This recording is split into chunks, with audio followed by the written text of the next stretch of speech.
नमस्कार बच्चों। आज की कक्षा में हम कुंवर नारायण जी की कविता के बहाने के वेरी शॉर्ट क्वेश्चंस को पढ़ेंगे। यह प्रश्न मैंने एमसीक्यू प्रश्नों के आधार पर बनाए हैं जो आपको बोर्ड के एग्जाम में हेल्प करेंगे। इस कविता में कवि ने कविता की विशेषता व उसके महत्व पर बल दिया है। कवि ने कविता की उड़ान को चिड़िया की उड़ान से भी अधिक व्यापक माना है और उसी प्रकार कविता के खिलने को फूल के खिलने से व्यापक माना है।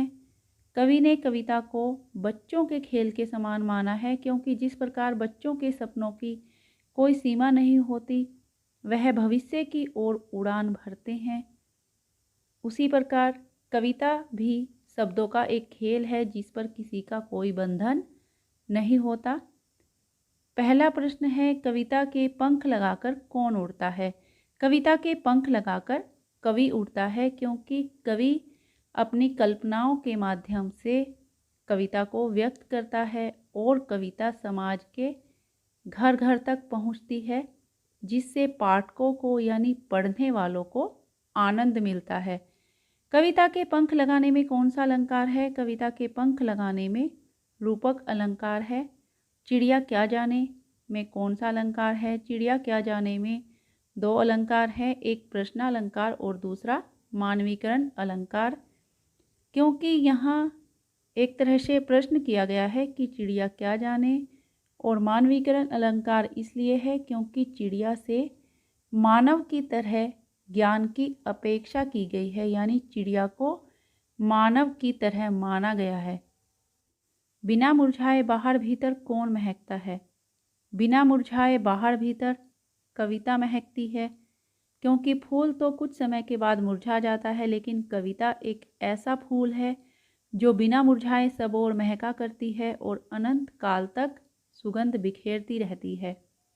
फूल क्या जाने में कौन सा अलंकार है? फूल क्या जाने में प्रश्नालंकार और मानवीकरण अलंकार है, क्योंकि एक तरह से यहाँ भी प्रश्न किया गया है कि फूल क्या जाने, और मानवीकरण अलंकार इसलिए है क्योंकि फूल से भी मानव की तरह ज्ञान की अपेक्षा की गई है।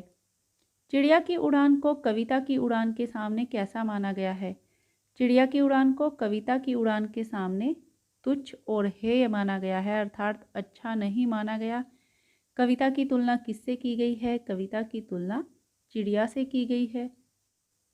कविता की उड़ान कैसी होती है? कविता की उड़ान असीमित होती है, अर्थात कविता की उड़ान की कोई सीमा नहीं होती, क्योंकि कविता युगों युगों तक पाठकों को आनंदित करती रहती है। कविता को खेल क्यों कहा गया है? मनोरंजन और आत्माभिव्यक्ति के कारण कविता को खेल कहा गया है, क्योंकि जिस प्रकार से खेलों के पीछे बच्चों का कोई उद्देश्य नहीं होता, उसी प्रकार कविता करना भी कवि के लिए एक खेल है। सभी घरों को एक समान करने के बहाने कौन जानता है? सभी घरों को एक समान करने के बहाने बच्चा जानता है, क्योंकि बच्चा अपने और पराये में भेद नहीं करता। वह आस पड़ोस में सभी घरों में आत्मीयता से खेलता है। बिना मुरझाए महकने का क्या आशय है? बिना मुरझाए महकने का आशय है कि कविता का प्रभाव कभी मंद नहीं होता, या ये कह सकते हैं कि कम नहीं होता। बच्चा सब घर एक कैसे कर देता है? अर्थात बच्चे के लिए सभी घर एक जैसे क्यों हैं? क्योंकि उसे अपने पराये का बोध नहीं होता। उसके लिए सभी घर एक जैसे हैं। वह सभी घरों में जाता है और खेलता है। कविता कैसे फूल के समान है, जिसका अर्थ, प्रभाव और सौंदर्य कम नहीं होता। कविता ऐसे फूल के समान है। कविता के बहाने कविता को किससे अधिक समर्थ बताया गया है? कविता के बहाने कविता को चिड़िया और फूल से अधिक समर्थ बताया गया है, क्योंकि कवि ने चिड़िया की उड़ान से कविता की उड़ान को अच्छा माना है, और उसी प्रकार फूल के खिलने से कविता के खिलने को अच्छा माना है। कविता के बहाने कविता के कवि कौन हैं? कविता के बहाने कविता के कवि कुंवर नारायण हैं। कवि ने कविता की तुलना किससे की है?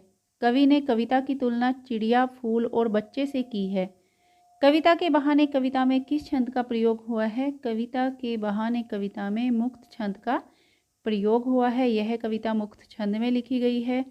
कविता के बहाने कविता की भाषा क्या है?